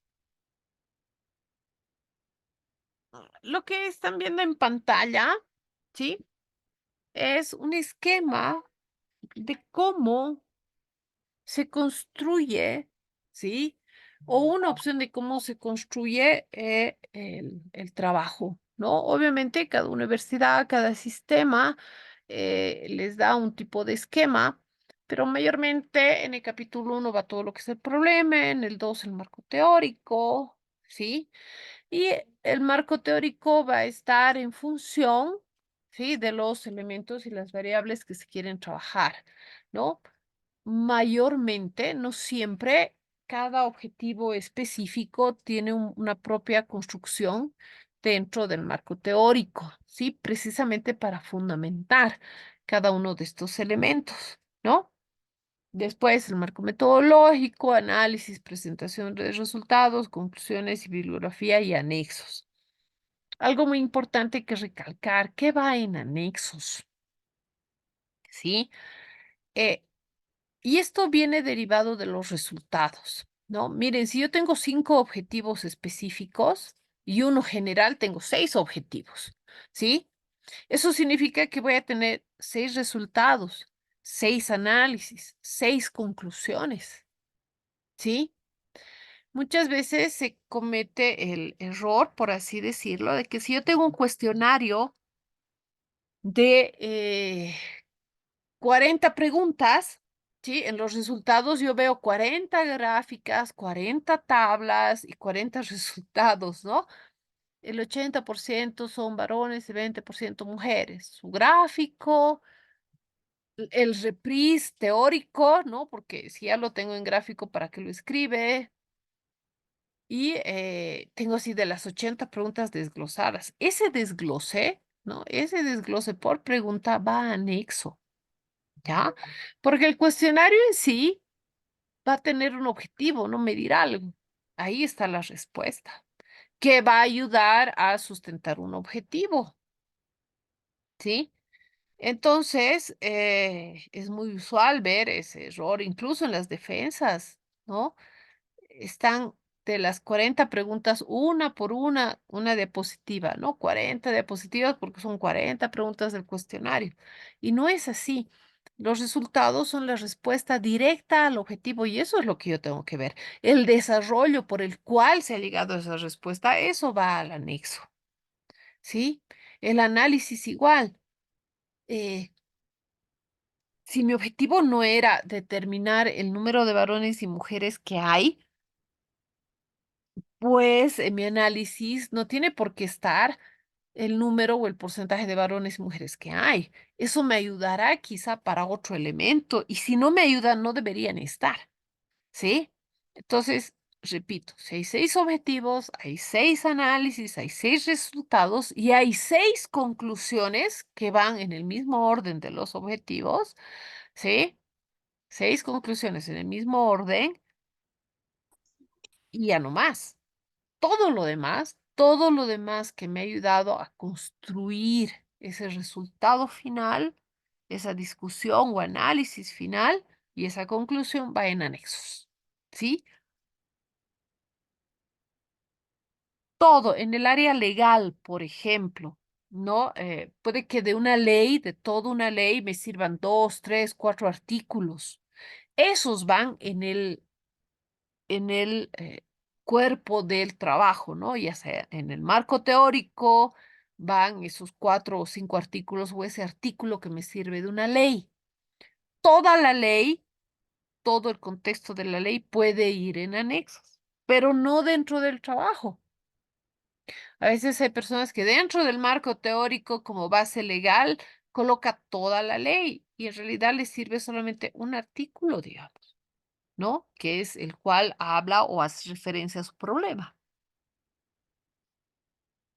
Entonces, todo lo que sea para la investigación y relacionada con la investigación va en estos capítulos. Todo lo demás que sea necesario mostrar, que tenga cierta relevancia, pero que no esté relacionado directamente con los objetivos, se va a anexos.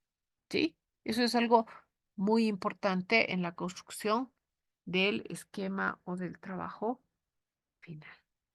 ¿Sí?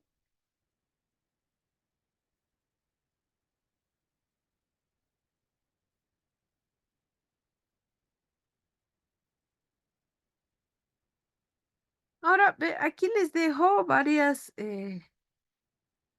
preguntas, ¿no? Que pueden ayudar a que usted pueda ir, ¿no? Visualizando cómo está yendo su trabajo, ¿no? ¿Cómo va? ¿Qué es lo que me falta? ¿Cuáles son aquellos elementos, sí? Que me puedan estar ayudando, etcétera, ¿no? El por qué, que entre la justificación, el cómo, que son las metodologías, técnicas, ¿no? Los recursos, etcétera, que me van a ir ayudando poco a poco, ¿sí? Poco a poco. Algo no menos importante, pero sí es relevante, el título, que es de lo que mayormente hay una, no discusión, pero un breve siempre análisis en las defensas, ¿no? A ver, por teoría, sí, la extensión del título no debería exceder 15 palabras, ¿no? Debería ser lo más corto posible, contener el objeto del trabajo, ¿no? Y se podría tener un subtítulo para una explicación, ¿no? Aparte. Pero el consejo que yo les doy es que el título, ¿no? Tenga los elementos necesarios para explicar su trabajo, ¿sí? Hay títulos que tienen más de 30 palabras en el ámbito de la filosofía, de la historia, por ejemplo. Hay otros que son muy cortos en ciencias exactas, como en física y matemáticas, fórmula X3C para teorema X, ¿no? Pocas palabras, pero si bien el título es lo último que se escribe, ¿sí? Siempre se tiene un título previo para que dé un marco, ¿no? Al trabajo. Entonces, mientras el título explique lo que debe explicar y deje visualizar cuál es el corazón del trabajo, ¿sí? Pues está bien, ¿no? Y si es necesario un subtítulo, también es válido colocarlo, ¿no? Esto es algo muy importante, ¿no? Los subtítulos mayormente van a dar una explicación de algo importante, relevante, que no se menciona en el título, pero sí es necesario mencionarlo, ¿no?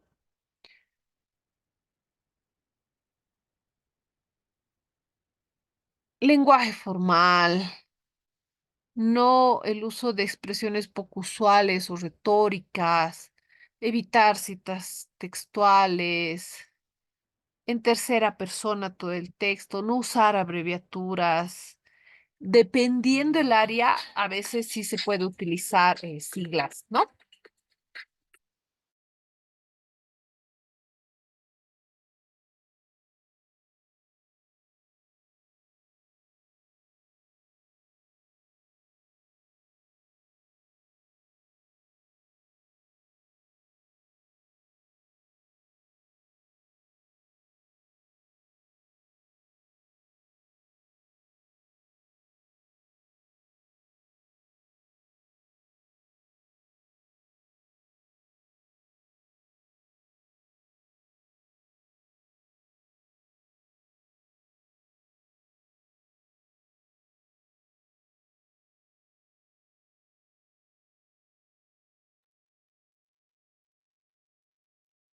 Hola.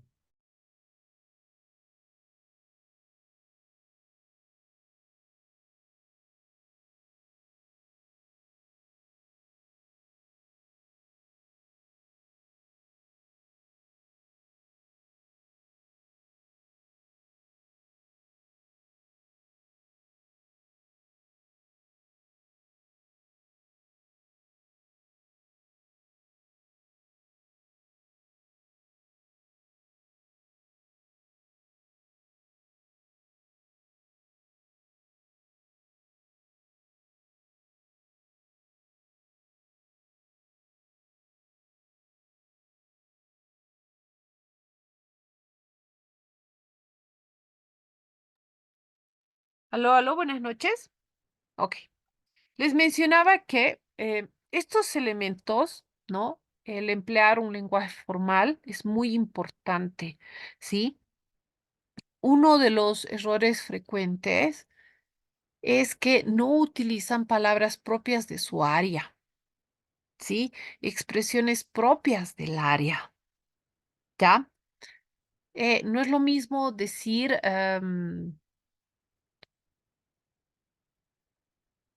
o dar una expresión con palabras o términos del ámbito del derecho, de la historia, de la física, de la matemática, de la ingeniería, ¿no? De la química, ¿no?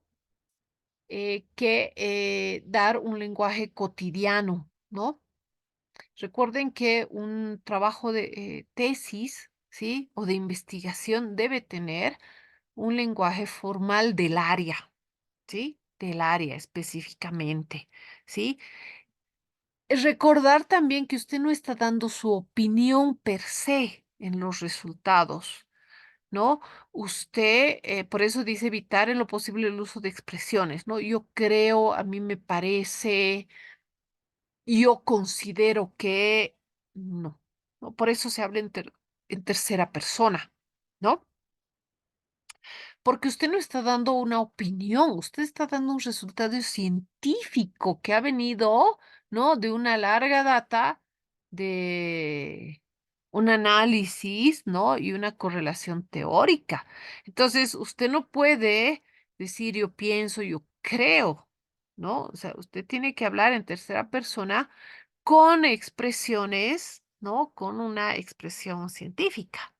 ¿Sí? Evitar el uso de citas textuales también en el documento, de tal manera que parezca un copie y pegado de un montón de libros, tampoco es la idea, ¿no? No se utilizan abreviaturas a no ser que estas sean universales, ¿no? Como kilogramo, digamos, ¿no? O las siglas de la tabla de Valencia, ¿no? Pero abreviaturas que no son comunes del área no se utilizan, ¿no? Sí, siglas, sí se pueden utilizar siglas, ¿sí? Muchas veces uno termina devolviendo el trabajo que está muy bien realizado por estos aspectos, ¿no? Formales, y sí es muy cansador volver a revisar, ¿no? Citas, la redacción, las abreviaturas y las siglas, ¿no? Entonces, hagan uso de su lenguaje de su área, ¿no? Con la propiedad de su propia área, ¿sí? Porque recuerden que es una investigación científica, ¿sí? No es una comunicación, es una investigación científica que tiene que tener todo el contexto formal del área, ¿sí? Con esa formalidad se debe trabajar y eso es lo interesante, ¿sí? Muy bien, no sé si hasta aquí tienen alguna duda, consulta, para pasar al otro componente.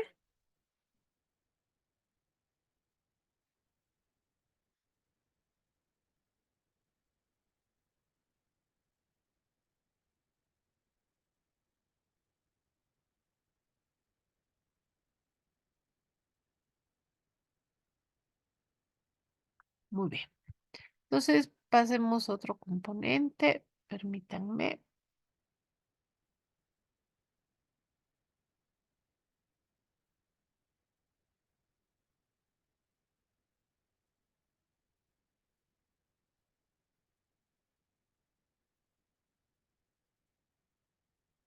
Vamos a pasar a un componente que es conocido, ¿no? En investigación, sea cual o cuantitativa, pero en el cual muchas veces tenemos el mayor problema, precisamente por lo último que mencionaba, ¿no? Ese copiar, pegar, tener gran cantidad de citas textuales, ¿sí? Cuando hablamos de todo lo que es la revisión de literatura, o conocido como marco teórico, hablamos de dos componentes, de un proceso y un producto, ¿sí? Proceso, producto. ¿Por qué proceso? ¿Sí? porque es precisamente ese tiempo en el cual, ¿no? Hay una inmersión de todo el conocimiento existente y disponible vinculado a mi planteamiento, ¿no? Yo salto a una piscina de conocimiento, por eso la revisión de 4 a 6 meses, un año, ¿no? Ese proceso puede durar mucho tiempo, ¿no? 4 o 6 meses, un año, ¿no? De inmersión en el conocimiento, del cual vamos a tener el producto que es el marco teórico, ¿sí? El informe mayor, el reporte teórico llamado reporte de investigación, ¿no? Entonces, es un proceso y un producto. En ambos está el tutor, en el proceso, ¿no? En el proceso donde puede solicitar resúmenes, fichas bibliográficas, ¿sí? Para todo lo que es el proceso de inmersión en el conocimiento, ¿no? ¿Para qué me sirve toda la teoría? Muchas veces he escuchado, ¿por qué tanta teoría? ¿No? Porque nos ayuda a orientar el estudio. Si la parte, si el elemento metodológico, si yo en un momento determinado no sé qué instrumento voy a trabajar, no sé en qué autor me voy a apoyar, evidentemente es porque no he hecho una adecuada perspectiva teórica, no estoy orientada, evidentemente porque no he leído, ¿sí? Me ayuda a prevenir errores, porque en la mayoría de las investigaciones, los investigadores mencionan qué elementos no se podrían trabajar o no se deberían haber trabajado o con las limitantes que se ha tenido, hablan de aquellas características que yo debería evitar, ¿sí?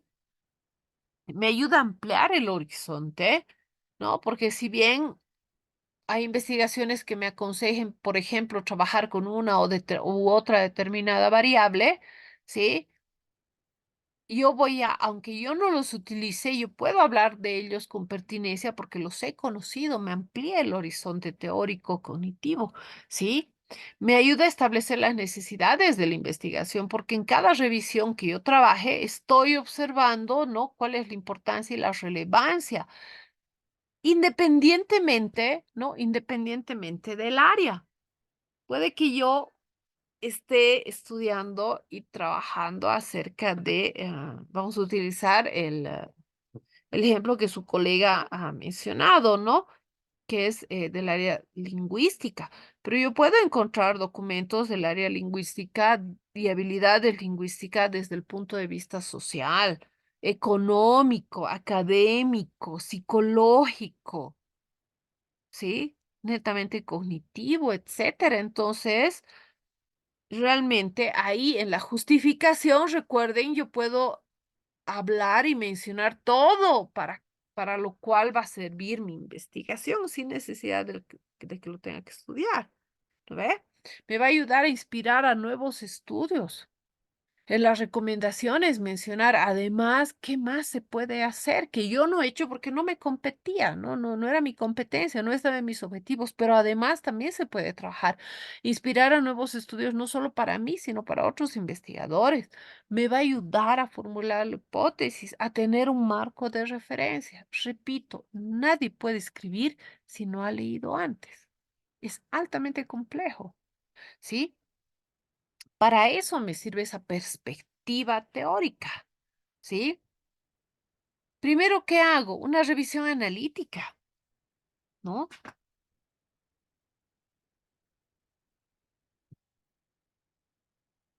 ¿Qué voy a estudiar? ¿De dónde voy a trabajar? ¿Qué tipo de literatura me compete? ¿Dónde voy a obtenerla? Pero muchas veces nos enfocamos como caballos cocheros o artículos científicos o tesis. Y no, la revisión de la literatura son libros, son revistas científicas, son periódicos, son informes de conferencias, informes de seminarios, la prensa, ¿no? Tengo un gran background, ¿no? Videos, televisión, o sea, todo lo que eh, se pueda visualizar como información idónea, ¿sí? Es o puede ser parte de mi revisión, ¿sí? Esa revisión analítica. La construcción. del marco teórico va a ser recién el segundo paso. Muchos empiezan construyendo el marco y viendo de dónde van a sacar la teoría. Es al revés, yo tengo que saber primero dónde está, cuáles son mis libros, cuáles van a ser mis plataformas, cuáles son las tesis, los artículos que voy a revisar. Tienen que estar en una carpeta adecuadamente clasificados.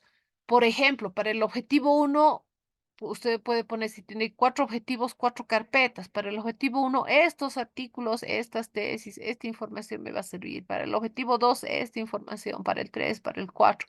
Y así voy a ir armando mi marco, ¿no? Esto que he encontrado para no sé, el marco legal, para el marco histórico, para el marco referencial, esto para antecedentes. Tiene que estar organizado.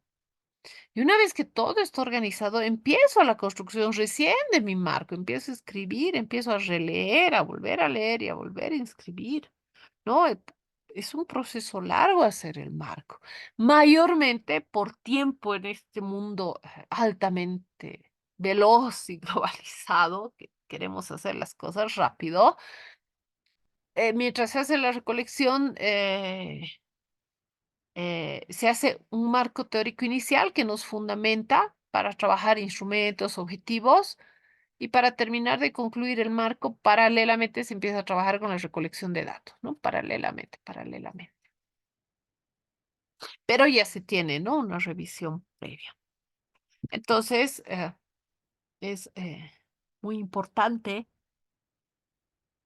el considerar este elemento, ¿sí?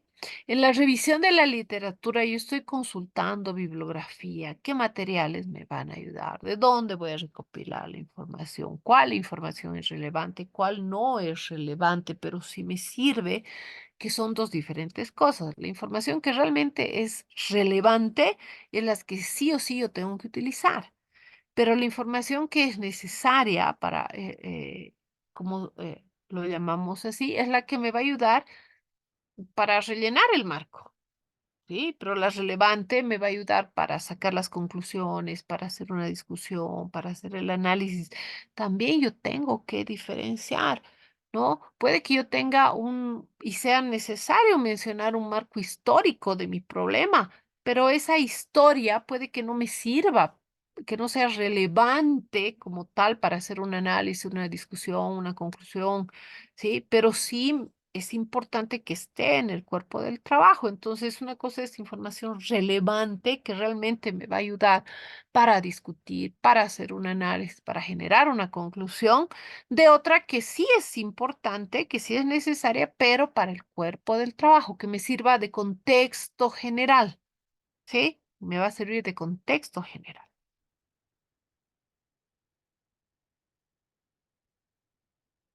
¿Qué información yo necesito para mi investigación? Que es la pregunta usual, ¿no? Yo tengo que tener marco legal, tengo que tener marco histórico, no es que tenga que, es necesario.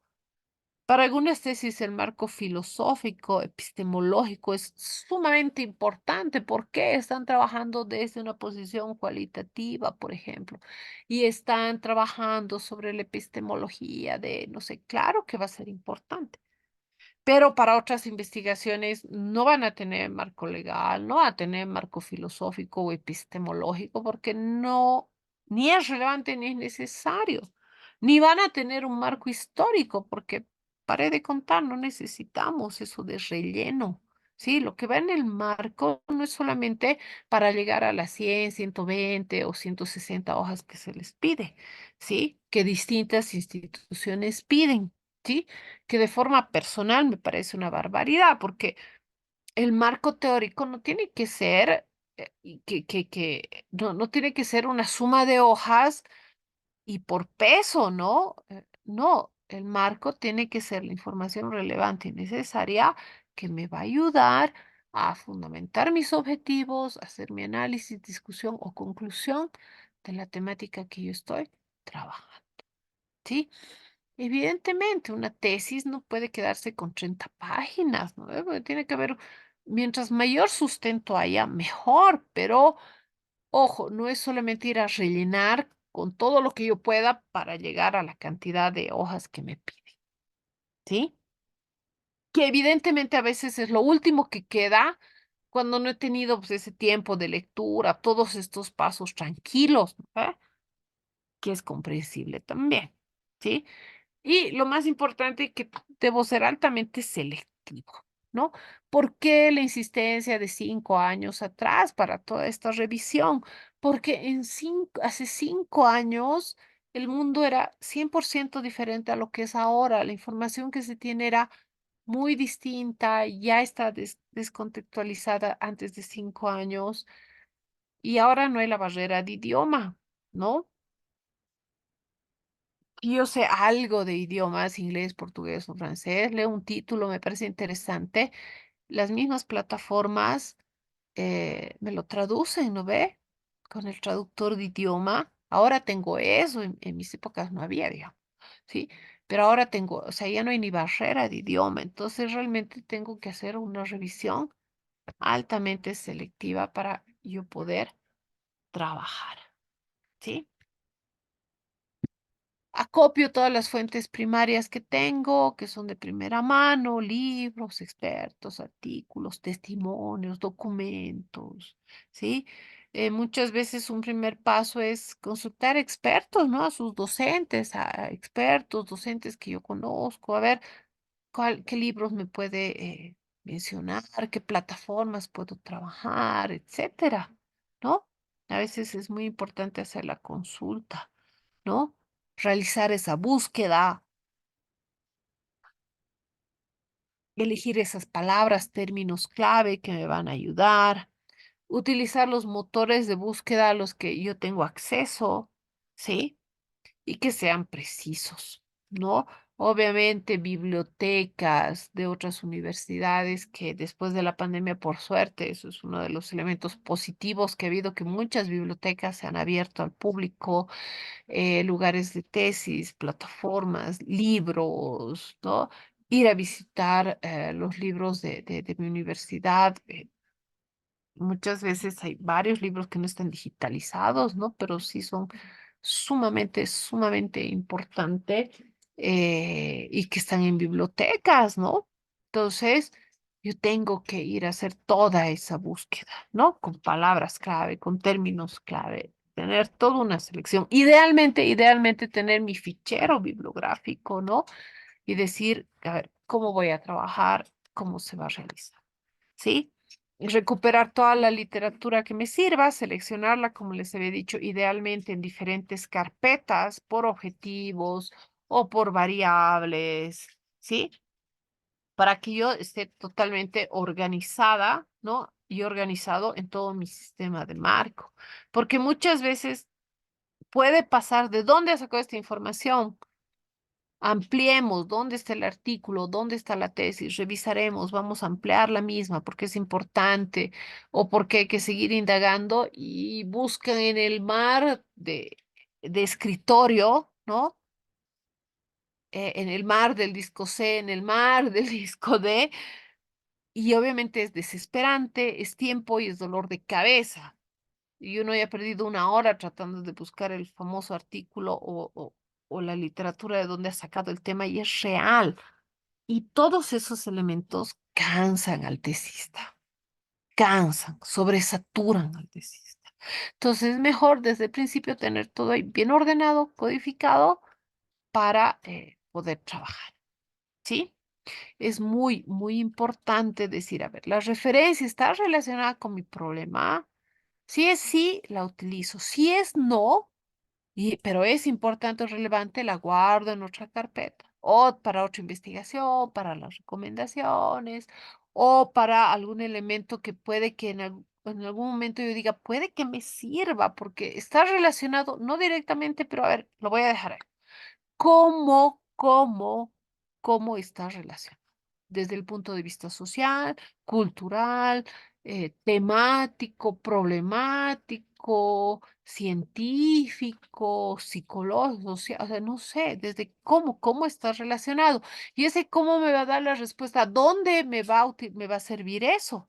¿Sí? ¿Dónde me va a servir? ¿De qué aspectos trata? ¿Desde qué puntos de vista está viendo el problema? Puede que hable también del problema que yo estoy trabajando, pero que no sea desde el punto de vista ni la posición teórica que yo estoy trabajando, ¿sí? Puede que esté bajo esa realidad, entonces lo dejo a un lado porque no está bajo mi misma visión, no está bajo mi mismo punto de vista. ¿Qué aspectos se está tratando? ¿Son los mismos que yo? Recuerden que un problema es igual que un diamante, tiene varias caras. Ese investigador puede que esté trabajando desde otra cara, yo estoy trabajando desde otra cara y entonces no vemos nada, ¿no? ¿Me va a ayudar a desarrollar mi estudio? Sí, me va a ayudar. ¿Dónde me va a ayudar? ¿En el dato, en la teoría, en la conclusión, en el análisis, en la discusión? ¿Dónde me va a ayudar a mi estudio? ¿Sí? ¿Qué perspectiva está abordando? ¿Una perspectiva social, filosófica, metodológica? Quizá yo tengo una perspectiva desde el área de salud como tal y y no me sirve porque yo estoy abordando una perspectiva histórica social, ¿no? Y el otro una perspectiva desde la salud o al revés. Entonces, estas cinco preguntas pueden salvarle a usted de estar leyendo, revisando, analizando un artículo que al final no le va a servir o un libro que al final no le va a servir. ¿Sí? Entonces yo le sugiero, usted encuentre algo, no se enamore de eso. Pregúntese estos 5 elementos y pónganlo en donde necesita colocarlo. ¿Sí? Puede que sea muy, muy interesante, muy bien.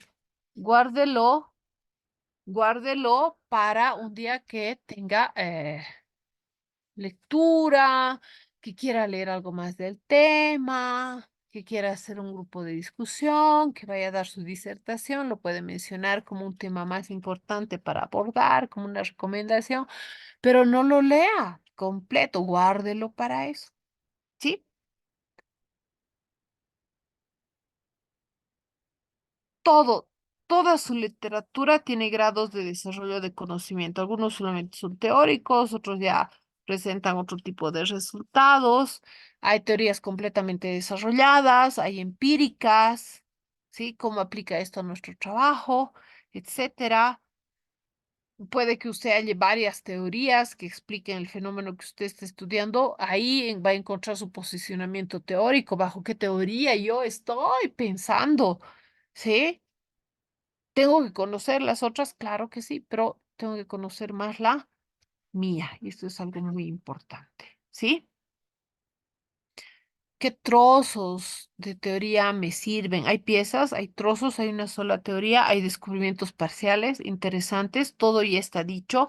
Yo voy a descubrir algo, voy a apoyar a contribuir un vacío o a sustentar algo que alguien más pensaba. ¿Sí? Hay ideas vagas, no hay ideas vagas, ¿a dónde yo voy a llegar? Para todo eso me sirve la revisión teórica. Estoy llenando un vacío, estoy complementando información o o quiero descubrir algo, ¿no? ¿A dónde estoy orientada para trabajar? ¿Sí? Haga un mapeo, un mapa, organice, edifique su marco teórico.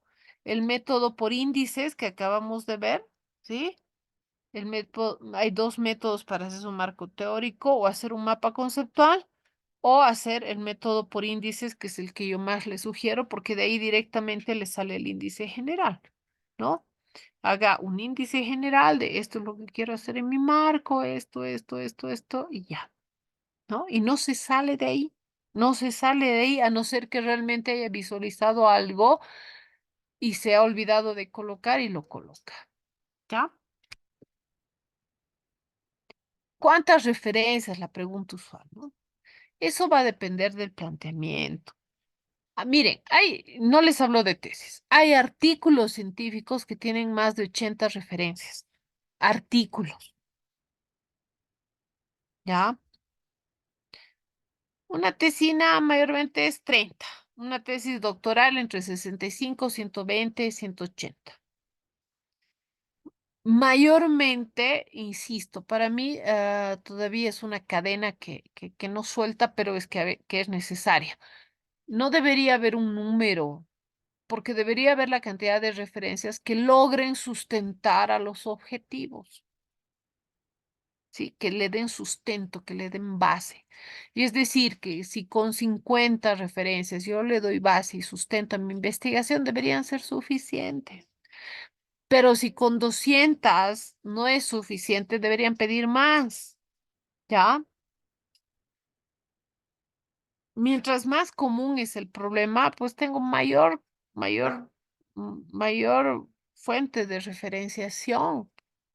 Mientras menos común es, pues menos fuente de referenciación voy a tener. Esa debería ser la lógica, ¿no? Si alguien me va a presentar un tema de violencia, obviamente van a sobrepasar las 120 referencias.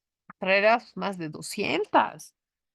No, violencia es un tema que está ampliamente investigado, descrito desde todos los puntos de vista de mi diamante, de todas las caras, y hay un tetraedro más, digamos, ¿no? De caras de lo que la violencia es un tema tan álgido que no creo que alguien venga con una tesis doctoral con 100 referencias, ¿sí? Obviamente va a superar, ¿no? Es más, va a tener que limitar en algún momento, ¿sí? Y aún con las limitaciones, obviamente va a superar las 120, las 200. Pero si es un tema del que no se tiene mucha información, pues, ¿de dónde va a sacar 180? Y ahí es donde se da el error de que hay que rellenar con historia, ¿no ve? Y se empieza a rellenar con el afán de tener las 180 o las 120 que se les pide, ¿ya? Pero lo importante es que usted tenga referencias que sustenten a su trabajo. Repito, por exigencia de una u otra, que es en todas las universidades, va a tener que cumplir con una cuota. Pero la lógica es que tenga las referencias que puedan sustentar y dar base a sus objetivos, ¿no? Y esa sería la cantidad. Una vez que usted ha trabajado toda su revisión, tiene que preguntarse, ¿he acudido a los bancos de datos que es importante? ¿No? Por ejemplo, si yo estoy trabajando sobre una problemática de ingeniería y minería, he ido a la biblioteca del Ministerio de Minería, biblioteca gigantesca, obvio, ¿sí? Es importante que vaya, ¿sí? Porque sería ilógico que no, ¿ya?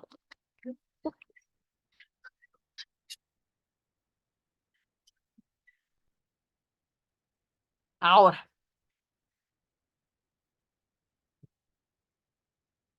Las referencias son por lo menos de 5 años. Y repito, ¿por qué se les pide esto? Porque en 5 años la información obviamente ha cambiado drásticamente. Puede que la información básica, lógica, no, pero sí la información alrededor. ¿No? Ahora, por ejemplo, si yo estoy trabajando en el ámbito de la zoología, estoy trabajando en lo que es la temática de especies, inevitablemente voy a tener que hablar de Darwin, que no es una referencia de hace 5 años. El origen de las especies, evidentemente, voy a tener que haber leído todo el libro del origen de las especies de Darwin y lo tengo que haber referenciado y lo tengo que haber hablado en el marco. Eso es lógica. Y el libro de origen de las especies de Darwin no es de hace 5 años, ¿no? Pero es lógica, temática que yo lo tenga, ¿no? Entonces, hay libros, hay textos que, hay libros, hay textos que no, no pasan de moda, por así decirlo, que evidentemente se van a tener que referenciar, ¿sí? Se van a tener que referenciar, ¿ya? He buscado varias fuentes o solamente he buscado internet, todo en línea. Si es así, no, otras fuentes, no, datos, hemos consultado expertos, hay tesis, hay disertaciones, hay libros. Si tengo todo ese background, felicidades, ha hecho una adecuada revisión de la literatura y por ende cuando le toque hacer la discusión, el análisis, la conclusión de sus objetivos, En función a los resultados que usted ha trabajado, eso va a salir como canción, ¿no? Va a ser rápido. Eso va a ser rápido. ¿Sí? ¿Por qué se tardan en los resultados, análisis, conclusiones o discusiones? Porque no han hecho una adecuada revisión de la literatura. ¿Sí? O sea, es una relación directa. Ahí en las diapositivas les dejo algunas bases de datos, ¿sí? Que pueden trabajar, ¿ya? Pero en Internet, ¿sí? A ver, voy a colocar ahora Internet para que ustedes puedan ver. A ver, permítanme.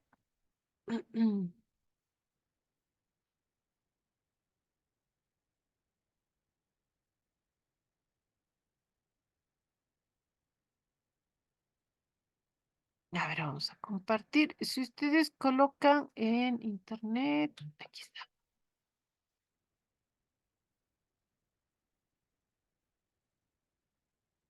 Bases de datos científicos, ¿no? Van a tener varias guías de bases de datos, los más populares, ¿sí?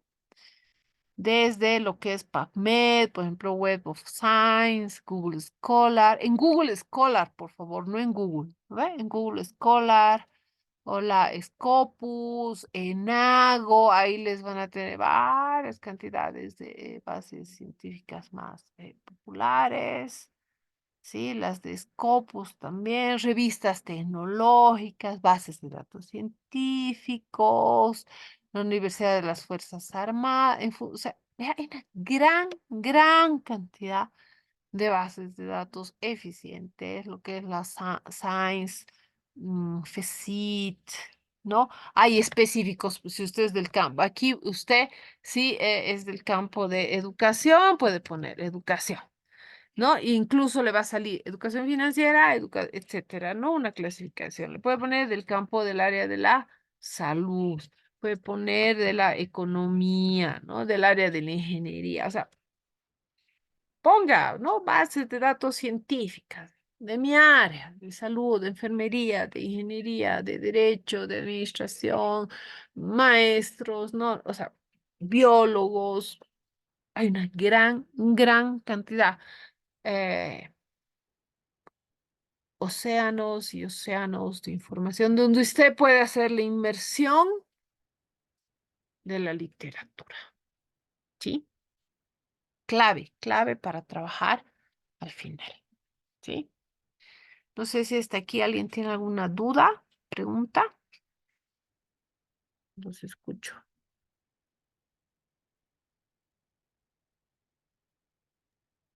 Doctora, buenas noches. ¿Cómo está? Buenas noches. Sí, lo Eh, escucho. te- sí, tenía una duda, ¿no? Hacia la exposición de las referencias, por ejemplo, como un mínimo de 5 años, ¿no? Entonces, tengo ahí la duda, ¿no? Entonces, o sea, la bibliografía, las referencias que tenemos que buscar, tiene que tener un mínimo de años, 5 años, o sea, pueden ser más o tiene que ser como un máximo de 5 años. Entonces, ahí un poquito me confundí, Ya. doctora. Lo que habitualmente yo he visto en todos los requisitos de las universidades les dice de 5 años atrás, no más. O sea, por ejemplo, estamos en el 2024, su referencia no debería ser del 1999 para atrás, ¿no? De 5 años hacia atrás las referencias. Artículos científicos, investigaciones, tesis. O sea, presentar una tesis del 75, por ejemplo, no le aceptaría, ¿no? Del 2024, entonces, -5, 2019. ¿Por qué? Repito, porque obviamente el crecimiento de la ciencia está a pasos agigantados, ¿no? En cualquier área, cualquiera de las áreas. La mayoría les pide 5 años, ¿no?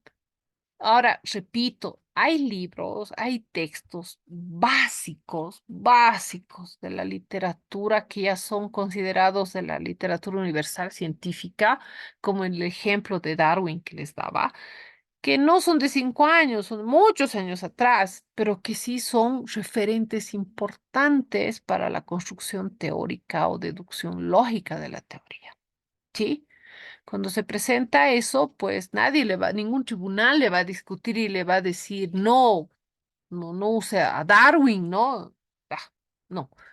Eh, pero sí se les pide de 5 años hacia atrás, ¿no? Antes de 5 años, o sea, los 5 años atrás a partir de que trabaja su investigación.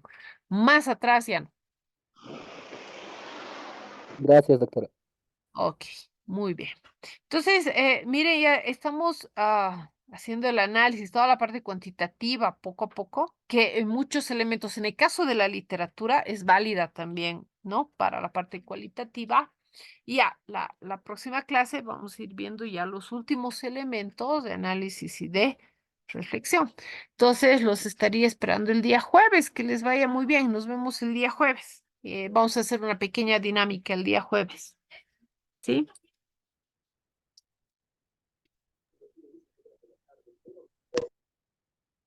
Ok, muchas gracias. Que les vaya muy bien. Nos Gracias, Buenas vemos, noches. doctora. Hasta mañana. vemos el Hasta jueves. luego, doctora. Buenas noches. Hasta luego.